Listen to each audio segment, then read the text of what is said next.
Dr. Akonix presents What are the most common life mistakes young people make? Faking themselves on social media, not reading good books in the early stages of life, indulging in drugs, alcohol, and mischievous activities thinking it's cool, not learning anything new every day or upgrading their skills, not focusing on developing crucial soft skills like communication skills and critical thinking, not saving for the future emergencies and spending money recklessly, not valuing time and procrastinating on important tasks of the day,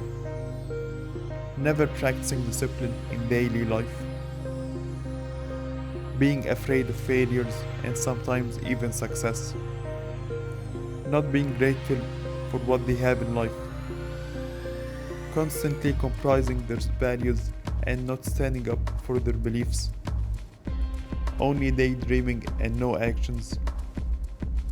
wasting hours in a day surfing internet and using social media apps, eating junk food and not doing proper exercise, blaming the world for their misfortunes and shortcomings,